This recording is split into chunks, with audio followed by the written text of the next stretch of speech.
What is going on, guys? It is WrestleGamia here, back with another video.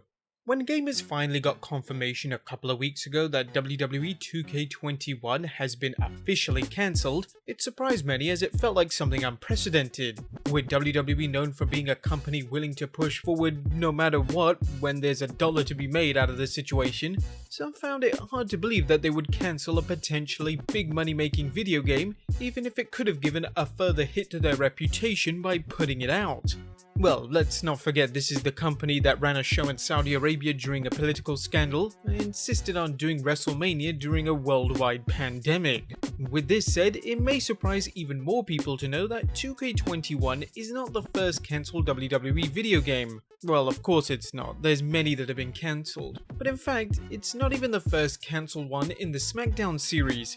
That honour goes to WWE Smackdown vs Raw Online. Remember that one? Well, not very many people do anymore. It's one of those things that was big at the time, but then many people forgot about it.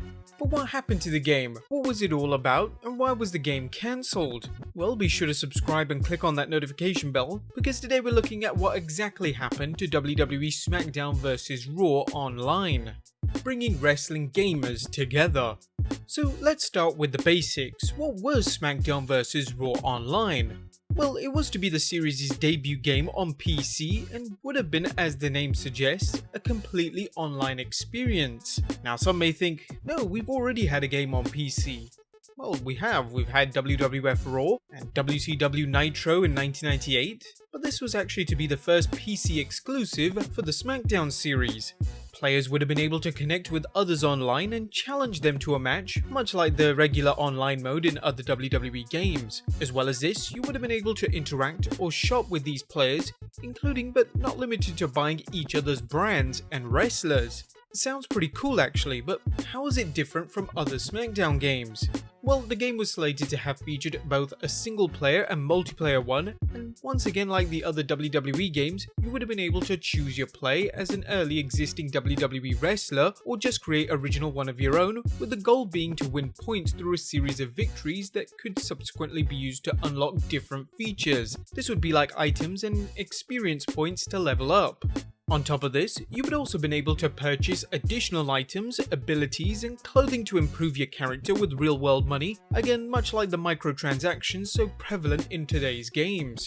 The Create a Wrestler feature planned for inclusion would have allowed players to create their own wrestlers as well as create taunts, movesets, arenas, finishes, and entrances using a 3D paint tool that would have allowed you to import JPEGs, GIFs, and other file types directly into the game. The game did have a brief change of title before its release, changing its name to WWE Online in May 2009 before reverting back to its original title by the time E3 2010 rolled around, but in the early days of development, this was the most drama that seemed to come from behind the scenes. With series publisher at the time THQ at the helm as well as Jakks Pacific helping out, there would have been a strong pedigree behind this game, as the company was already in the process of putting out 3 MMO titles, namely Warhammer 40,000 Online, Company of Heroes Online, and Dragonia. THQ president and CEO Brian Farrell had this to say about the title at the time. "We are pleased to bring in the #1 fighting franchise SmackDown vs Raw to an online format, offering gamers an immersive online experience based on the world of WWE.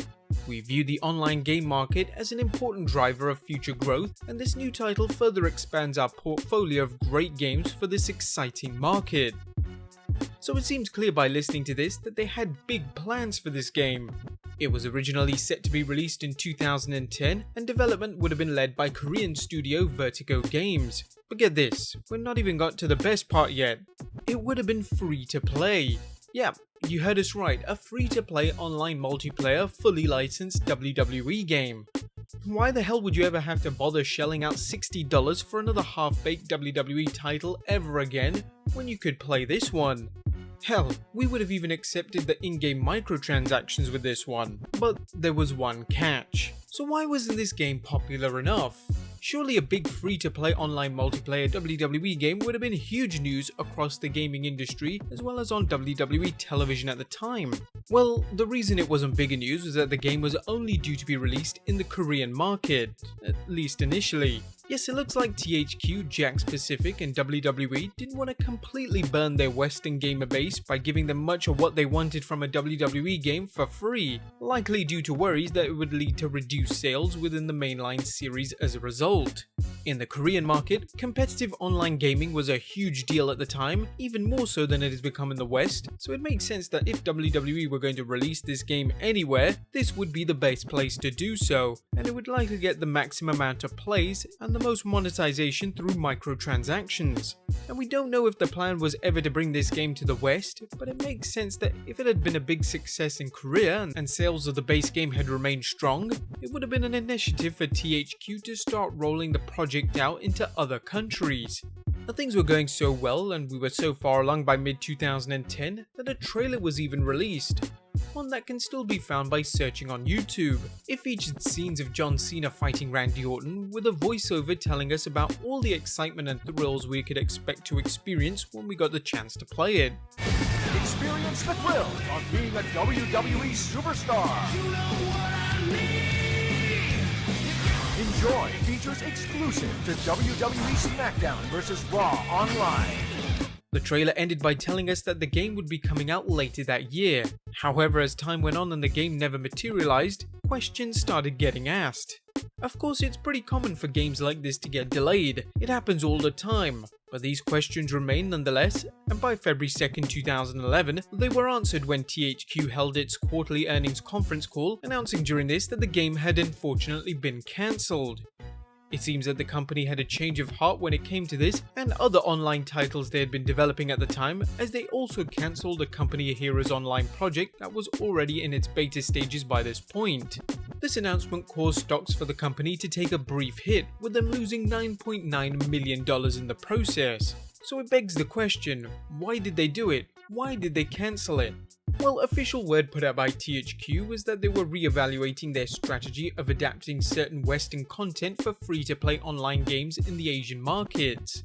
So as with all business decisions, it came down to money, with the company obviously feeling that this strategy wasn't going to bring them dividends in the short or long term. It looks as if they decided to cut bait on both projects before they could accrue even further losses. Similar to the way Vince McMahon recently dropped the XFL for a second time earlier this year, after it became clear that the big money television contract he was looking to obtain in the next couple of years likely wasn't going to happen anymore given the current world circumstances and how much they've changed. Of course, THQ never officially said it was down to money, but what other reason could there have been? Fans seem excited about the project and there didn't appear to be any issues with the development team.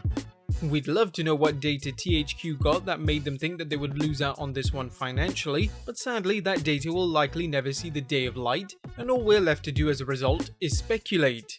We expect that it boiled down to the company not feeling they were able to monetize the project enough through microtransactions, and thus it not being worth their while to put it out at the cost of running their servers alone, which wouldn't have been cheap.